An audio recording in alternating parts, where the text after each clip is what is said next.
Hello, and welcome to Unleash Monday, where we talk about the brain, especially the gifted brain, and how does it affect our thinking and experience of the world differently. There are a lot of stereotypes and stigma around giftedness, and I'm here to challenge those. I'm here to raise awareness and to have a conversation around this topic of what does it mean to be a gifted adult. Common experience among gifted folks is that they feel out of place. They don't quite fit in. They are too sensitive, too intense, too emotional, too overexcitable, and too deep thinkers about the world and about themselves. If you have been called too much of about anything, then this show is for you. My name is Nadia. I'm too loud, too colorful, too bubbly, too bossy, and love to talk too much. So welcome to my world, and I'm so happy you're here. Hello, everybody, and happy Monday. I hope you had a great week. It was a very intense week, I think, for everybody in this world. And I don't want to go into politics, but I just feel so empowered and happy to see another glass ceiling shattered. This really, truly made me happy this week. And this is just a win and something positive that 2020 gave us. And I'm just looking forward to what 2021 is going to bring. But let's not dwell on that. Today, I have such an amazing guest. And, going into this endeavor of podcasting, when I learned about my own giftedness, I did Google a little bit and I did some research and I looked for podcasts, but let's be honest, I didn't really truly search intensively. I didn't search with Google. I actually just went on Apple Podcasts and I searched for keywords. And probably Aurora's podcast did come up, but I didn't click on it at the time. And today I'm actually a little bit grateful I didn't find her podcast immediately, because that will probably have hindered me in my own endeavors. I probably would have been intimidated by somebody who has already done a podcast for the last 4 years, and she has more than 100,000 downloads. So that's just an incredible achievement. She comes from the field of education and giftedness. She has a degree in educational psychology, and she's really worked on this topic for so long that probably when I found her podcast back in the day, I would have been so intimidated by that fact that I would have thought to myself, there's already so much out there that there's no room or no need for my podcast. So I think it was a little bit luck on my side and yours as the listener that I didn't find her podcast right away. But obviously, once I started my own podcast and I got a little bit deeper into this topic, I stumbled across her podcast and I reached out to her and I asked her if she would be willing to come on my show. And she did. And I just want to mention that Aurora has been such a positive and embracing and loving person. It was just so nice to have a fellow podcaster that welcomed me with open arms. And that's just something that made me so happy and also helped me overcome my imposter syndrome and felt like I belong in this space with her. So that was really, really, truly an amazing experience. And I want to thank her for that. And when we start the interview, you will hear I was so nervous that I even said the name of her podcast wrong. And that's so embarrassing. I tried to edit the recording, but that made it even worse. So I just left it in there. Her podcast is called Embracing Intensity, and so is her community. The title I mentioned is Living with Intensity, which is actually a title of a book by Susan Daniels and Michael Piekowski. That's a very great resource as well, but it's not the name of her podcast. So if you're looking for Aurora's podcast, it's Embracing Intensity. And you can find her on Instagram. You can find her on her website, auroraremember.com. So we will dig right into this awesome interview, and I hope you enjoy it. Aurora, thank you so much for coming, for sharing your story. And before I forget, we talk about 2E in the podcast, and I'm not sure if I have mentioned this before, but 2E basically stands for twice exceptional. So there's a lot of gifted people, kids and adults, who are gifted, but they also have other challenges. For example, being on the autistic spectrum or having Asperger's, and also can be challenged with ADHD, attention deficit hyperactivity disorder. And a lot of kids and adults that are on the ADHD spectrum, I don't know if that's a spectrum. Again, I'm not an expert in this field. I am a scientist by training, but not in the field of giftedness. So I'm trying to be as accurate as possible. And as a scientist myself, I usually rely on research data.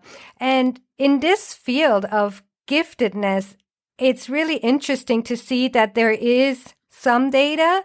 There's a lot of data for gifted kids, but there's not so much data for gifted adults. I am digging through the published papers and I try to find the published articles out there. But as I said, this is not my field of expertise yet. So I'm still learning as I go, and I just take you on this journey with me. So please be patient. And if I say something completely wrong, please forgive me. I'm happy to have a conversation, and I'm happy if you point it out to me. You can always reach me on my Instagram at unleash.monday, and you can send me a DM there. But you can also write me an email that is hello@unleashmonday.com. My website is unleashmonday.com. So I'm really happy to hear experts and people that really have knowledge, scientific knowledge in this field, to come and speak up, because this is really what we need, right? So that we can have a real profound conversation on this topic. But just as I wanted to say, I think there's a lot of evidence, or even anecdotal evidence, that there are people that have ADHD, but because of their giftedness, they're able to compensate.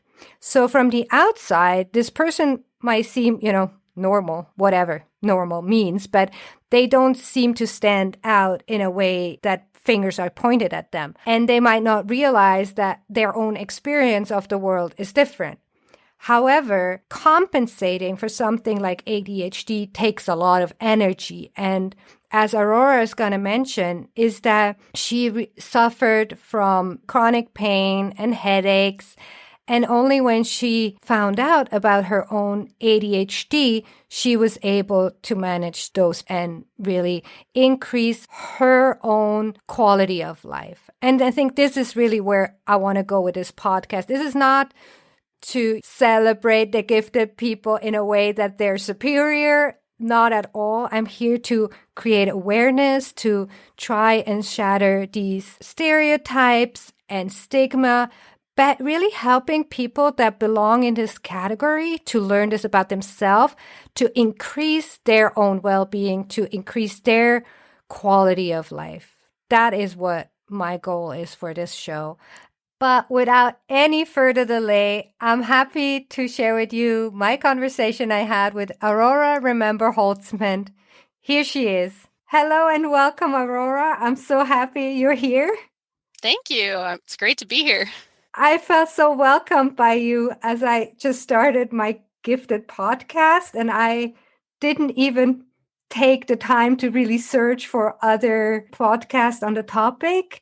I quickly Googled back in the days when I tried to find something, but yours is called Living with Intensity.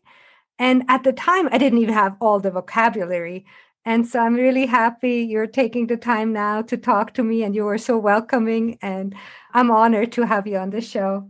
I'm curious, before we talk about what you do today, do you want to share your story and how, even from the beginning, how you went through school and how you learned about your own giftedness and intensity?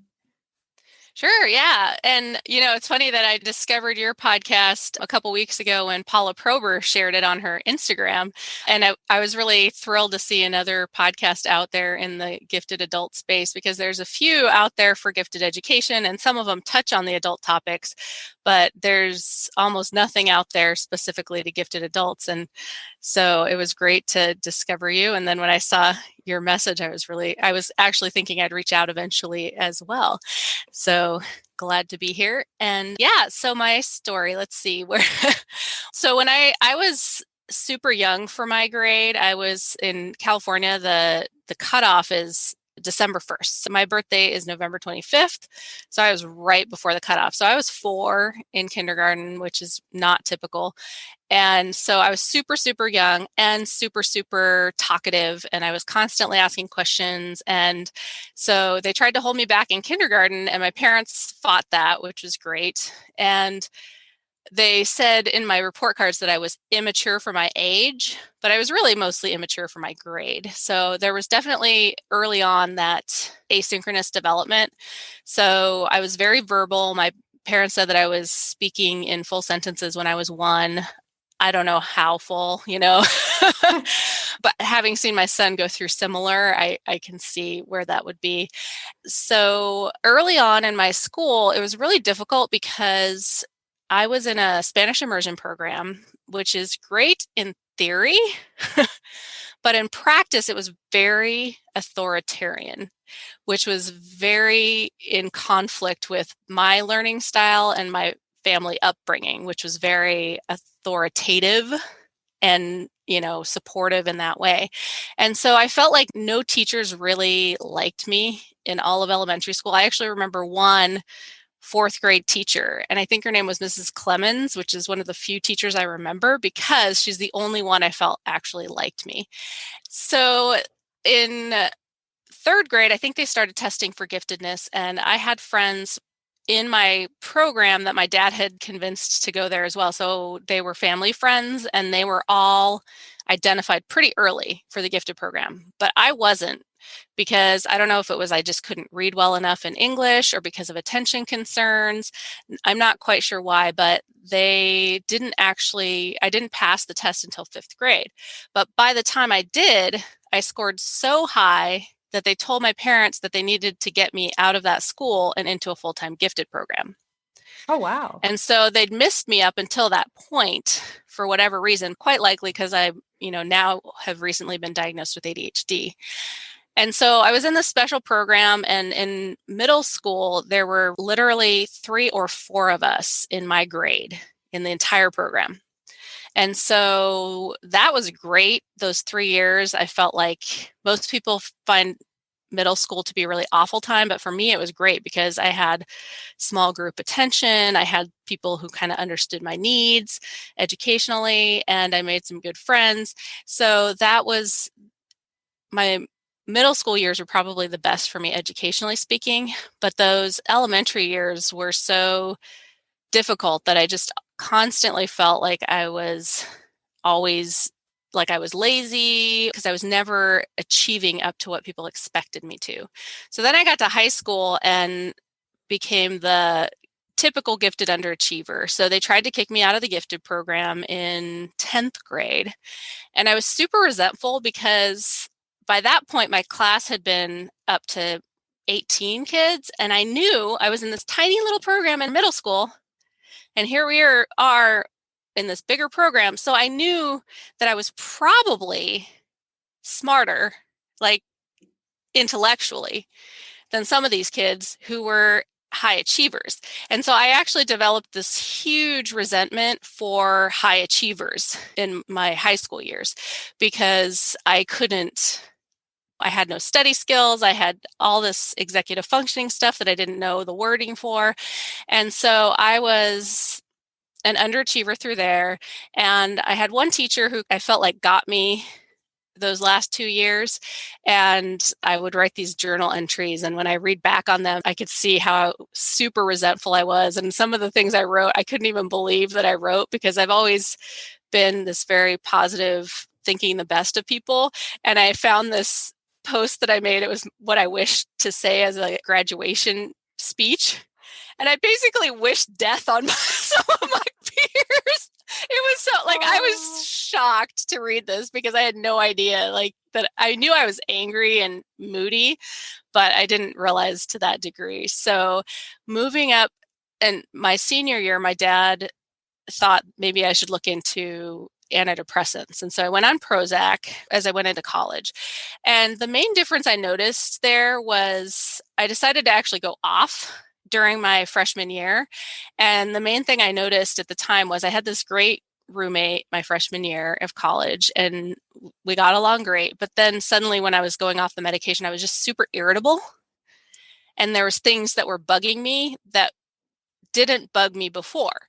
And so it was actually a good experience because even though I didn't stay on it very long, it gave me a perspective that, oh, that didn't bother me before. Now it's bothering me. So that's me, not her. And so it was very helpful to give me a perspective on my own irritability and all of that. So when I got to college, my sophomore year, I just couldn't, I had this total physical breakdown. I couldn't even get up in the morning for my classes unless I spent the night at the health center. I had this really challenging roommate situation that I got out of halfway through the year and went back to my freshman roommate. And it was super difficult. And then ultimately at the end of that year, I decided that I needed to drop out of that school. And so I went back home and I did community college a little bit, and then I went to the state school in San Diego State. And so I was able to finish that way, and it was pretty easy when I moved because my first couple years was a liberal arts school, and it was pretty high. I don't know if I would have even gotten in a year later. And so the expectations there were pretty high. And I did try to get back in, but because I had withdrawn, they wouldn't let me back in. And so that was really difficult because all of my college friends I met at the school that I was at for 2 years, and I still am in touch with them. And I don't think am in touch with anyone from the rest of my college years, a few from grad school, but just on Facebook and stuff. So that was college. I was able to finally get through there. May I ask you, I was only identified as gifted at the age of 37. I was like, oh my God, this is such, mind blowing.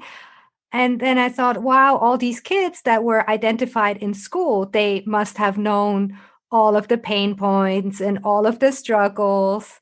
But is that really what happened to you? You were identified, you were put into this program, but is it more like busy work, but nobody ever told you this has an effect on all of your life? Or yeah, no. And I mean, my story is a little bit different because I just recently got diagnosed with ADHD, and I knew pretty much when I dropped out of college because my dad shared a book with me. And I actually, this is funny because I tried to get diagnosed then. I gathered all my school paperwork, handed it over, and then never followed up on an appointment. And then I lost all of my school paperwork because I gave them original copies. But I know it was 24 years ago because I found the form that I had filled out at the time. So that's really interesting to reflect back on this form that I filled out at the time when I first dropped out of college. So I knew then that I probably had ADHD, but I came up with compensating skills that kind of got me through. What I realized recently is that those compensating skills were taxing my energy and part of the reason why I have chronic pain and fatigue. So that's why I ultimately ended up pursuing treatment. But I have found if you look, it's kind of interesting because if you look, say, on Twitter or other places on social media, there's so many memes and videos and other things about burnt out gifted kids. And so I definitely, even non 2E folks, I mean, some of them may be 2E and not know it because oftentimes our gifts overcompensate for whatever the disability is. And so that's one possibility. In my case, that urgency driven, really being driven by urgency is what kept me going. Deadlines and doing things for other people, I'm much better at than doing things for myself. And so that's what kept me going. But there's also those folks who feel like the expectations on them were put an expectation on them that was maybe unrealistic or that they couldn't live up to, or they have these perfectionistic tendencies. And some blame the gifted program, and some of them may, obviously, different programs are better than others. And so it may be that it was a bad program, but there's also some of those characteristics that I think are inherently there, like the perfectionism. Paula Prober, she talks about positive and negative perfectionism. And I love her take on it because there is some natural tendency towards perfectionism or detail orientedness in gifted folks. So I don't necessarily think you can blame the gifted program for that. That's going to be there whether you're identified or not. And so I find a lot of people who were identified, they blame the program for some of these tendencies. And it could be true, but it also could be. But couldn't it also that if you're like identified and put in such a program, that the program would be accompanied by some sort of coaching, not just academically, but also coaching, what does it mean to be gifted, and teach already from a young age, like, perfectionism is a tendency and there's positive and negative traits, like just making the kids aware. Yeah, no, that would be great. It doesn't even happen now. My son's in a program and that's not really part of what they address. So yeah, it would be nice in theory, but I think there's also debate in the field of gifted education because research doesn't really support that gifted folks have more, say, mental health issues or more overexcitability. There's no research to support those claims. But those people who work directly with these kids are seeing these tendencies. And so there's a huge split in the gifted education community in terms of that piece. And so I think one thing to note is that giftedness does not automatically make you intense. And being intense doesn't automatically make you gifted, for example. But it's something that when you combine the two has its own unique issues when you have both combined. And may I ask, because now I'm really at the very start, I'm really loving these discussions with people to find out, what is giftedness, what is, my own personality. And I also read a checklist on ADHD and I'm like, oh, so I don't know. I have never been screened for that. But I also heard that a lot of people have been identified with ADHD, were later on identified as gifted. Can you tell maybe, I don't know, from a personal perspective, what is your giftedness and what is really different from the ADHD? Or do you know where there's like a cut or the overlap or? Yeah. And I actually wrote a blog post specifically on that topic because I was tagged multiple times in questions around that. And, it's funny because, so this is one of the reasons why the concept of overexcitability is debated and controversial in the gifted community, is that because people see this as a sign of giftedness, then they often will dismiss it and say, well, it's just because he's gifted, that's it. End of story. We don't need to look at any other treatment or anything like that because it's just his quirk. He's just quirky. He's gifted, whatever, or she. And I think it stops people from getting actual treatment for things that maybe can be helped. James Webb wrote a book called something about the misdiagnosis and dual diagnosis in gifted children. And to be quite honest, I think more people are underdiagnosed than overdiagnosed. I haven't experienced where someone gets diagnosed with ADHD and then it turns out it's only giftedness. It may be that they also have giftedness, but I keep hearing these claims that, they're diagnosing these gifted kids with ADHD, but they're really just gifted. I haven't observed that personally, and I don't think the research supports it.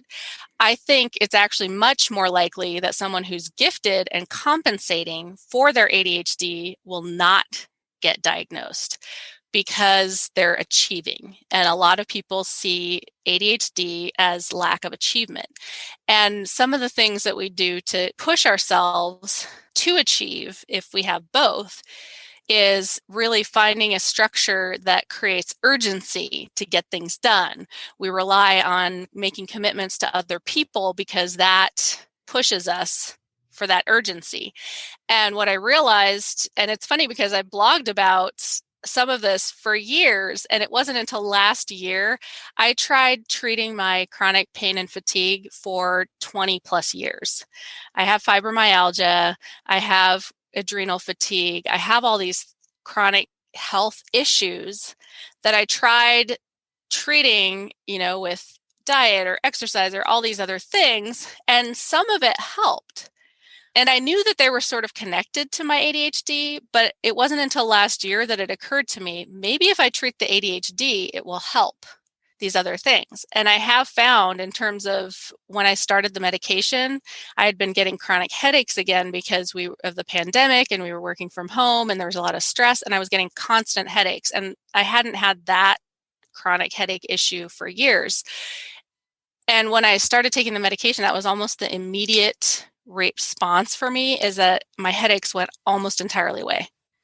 So for a couple of months, I had one, I think the week after I started. And then after that, for a few months, I had none.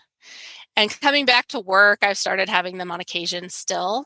But that was the biggest thing for me, was realizing it helped with the brain fog and the headaches that were connected to stress. And so living a life of urgency to get anything done causes a physical toll. And that's why I think it's important for people who are gifted to look at that piece if they think it's ADHD as well. And so to answer your question in terms of differentiating between the two, it comes down to executive functioning. So ADHD isn't a lack of attention. It's a lack of attention regulation. And so your ability to regulate where you focus your attention, that's the ADHD. And also a host of other executive functioning things, which is like the frontal lobe of your brain that is sort of your executive assistant. And so it does all the little things that get you to a goal. So it helps you organize your thoughts. It helps you plan out your time. It helps you get motivated to do the things you need to do to meet your goals. And so those of us who have executive functioning challenges, we have a hard time organizing ourselves. And one of the things I like to point out is that the things that seem the most basic for other people can actually be the most difficult for us. And so people will say, well, you can, do these really big math equations or solve these complicated problems, but you can't figure out how to regularly do the dishes or, stuff like that. And so that's confusing to people because they think they see that you're smart. In fact, actually, I just did a video on one of my episodes with Renee Brooks, who mentioned her challenges as a kid with ADHD and giftedness is that people confuse executive functioning with intelligence, and they think they're synonymous, but they're not. And so when you're able to do these complicated problems, but you can't organize yourself to get your homework in on time, that is a challenge. And that doesn't mean you're less intelligent. It just means that you have a hard time with those tasks involved in getting stuff done and reaching your goals. It sounds very fascinating, and I can relate.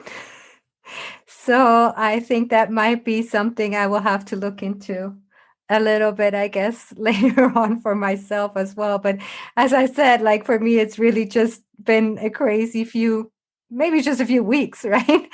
About all this topic, and it's a lot, but yeah. But thank you for sharing, and it's so fascinating, and especially you mentioning your chronic pain and being highly functioning, and you just don't know until middle of life, and you're like, why hasn't anybody told me this? Mm-hmm. Why hasn't anybody seen this? Why didn't anybody point that out instead of just calling me too much, too loud, too intense, right? Mm-hmm. Oh. Well, and that's what I think when people talk about the connection between intensity and overexcitability and giftedness, I actually wonder how many of those folks actually are 2E. Because I think that's the combination of the two that can create that intensity. I'm not a researcher. I just follow a lot of gifted educators and also in the adult sphere, which aren't as many. But the research does not point to gifted folks having more mental health issues over time. And so I think those people who are seeking support as a gifted individual may have something else going on in addition, because, and I think it's a self-selection thing, right? Those people who are looking for community, who are looking for other people or information, there's something that they're challenged with as an adult where their needs aren't getting met. And so there's probably plenty of gifted folks out there who maybe are getting their needs met. And so they're not looking for information. So they're not the ones we're seeing. And so when you get a community together, you are going to see probably more of those issues because it's a self-selection thing, right? And it's hard to tell too, because a lot of the twice exceptional folks weren't identified for either giftedness or a disability. And so they don't necessarily show up in the research. Yeah. So, and going on in your story, so how did you then end up creating a podcast? And you do so much more, right? You have a community, and tell us a little bit more of like how you got there and what you do today. Yeah, so my experience as a student led me to follow school psychology as a path, and I really wanted to help students, similar students, but in education, you don't see as many twice exceptional kids going through the special education process. Sometimes you do, but it's not as typical. Usually they're in the schools, and I'm finding ways to help teachers and get more information out there and that sort of thing in the school system. But I don't necessarily work with those kids as often because they're compensating, they're doing all of these things. And so while they may be eligible for accommodations, they're not necessarily in need of specially designed instruction, which is kind of my realm in schools. And so a few years back, I felt like I was kind of looking at the whole retirement plan thing and thinking like I had another 25 years before I could retire. And I just couldn't see myself full time in the education system for 25 more years. And so I started thinking about what else I could do. And I did some coach training. And this is actually super on brand. I've actually thought, I haven't said this publicly, but Go ahead. I was thinking that I should, that I did the entire program. I met all the requirements for national certification for coaching. And I missed the memo that you had to get it done in the first year. And so I had everything done, but I didn't do the paperwork. And so I have met all the requirements except that one. And when I found out about it, it was through another friend who'd done the same thing, but she ended up having to go back, and there were multiple steps that she had to take to make it happen. That was beyond my executive functioning at that point in time. I just couldn't take those extra steps. I could have finished the paperwork and turned them in, but it was too late. And so I have that. And plus, the particular coaching training wasn't, if I were to do it again, I'd probably do a different one. And so most of my coaching experience and skills come from my educational background. So my training as a school psychologist, my working in the schools, my working in meetings and coming to strengths-based, really finding people's strengths. And that's something that I've been told on numerous occasions that I tend to have a calming energy with people. And so I tend to bring out the best in them. So coaching is kind of the direction that I went. And as I was looking at refining that, my son was just starting in school.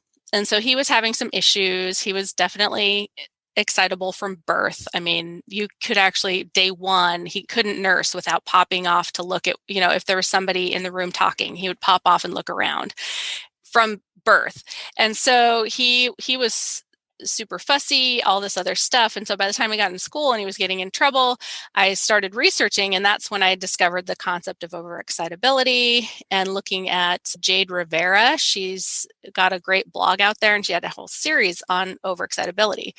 And so as I was reading through that, it made so much sense, not just for him, but for me. And so that's why I started focusing my work around when I started blogging. And then I had the idea to do the podcast probably a couple of years before it started. But then the year I was going to start it, we moved to this new place out in the country. And so it got a little delayed. The whole point that a lot of these things we see as personality flaws, being too much, being too whatever, can be channeled. And I kind of see it like when you look at the classic superhero movie, right? They have this ability that pops up and it's out of control, like Frozen, or Harry Potter jumps on the roof or lets out the snake, or they have these powers but they can't control them. And so the concept of harnessing that power in a positive way is sort of where I went with it. And that's why I created the Ignite Your Power program that I'm kind of wrapping up the final version of. It took me 5 years. Can you tell a little bit more about that? Yeah, so I started the program 5 years ago, and it's basically a self-regulation program for adults, because I saw there are these self-regulation courses that you can now do for kids, like curriculum for kids, but they don't really, a lot of us never had that. I mean, a lot of kids still don't, but it just occurred to me that how working on self-regulation as an adult is really important, and that's kind of the key to balancing and harnessing that energy. And so I used the STAR, stop, think, act, and I changed it to request. It was in the kids version, it was review. So review what you did. But the reason I picked request is because it's in line with the principles of nonviolent communication. And so you're stopping to make objective observations and looking at how you're thinking, how you're feeling, and then thinking about solutions, and then acting on it, and then requesting help when you need it. So that's where it started. And like I said, I use a lot of concepts of nonviolent communication as the framework because I find it a useful tool for self-observation and self-analysis, because you're looking at everything we do is there to meet a need. And if we can understand what needs we're trying to get met, then perhaps we can find a solution that is more productive. So that's where it was. And the first time I did it, I just threw it out there. I had this whole plan where I wrote the thing the week before, I recorded it that weekend, and then on Monday it would release. And this was a 3-month program. Every week I had a new lesson. And so I had to just get it out there. And then every couple of years I'd redo it a little bit closer to where I wanted it to be. And my final vision was to have the workbook part to incorporate the whole coursework and everything all into the workbook. And that's what I'm finally doing this year, is I'm incorporating the PowerPoint lesson with the handouts and just making it all so each individual one can be used individually or in combination. And so I have 2 more workbooks to go, 2 more lessons to go for this year. And then all of those will be available in my community going forward. And then I can focus on other things now that it's kind of where I want it to be. Perfectionism after 5 years of your program. That sounds amazing. Is there anything you would like to share? Something you think, or something you wished you knew earlier, or something you really wish people would know? What haven't we covered? Let's see.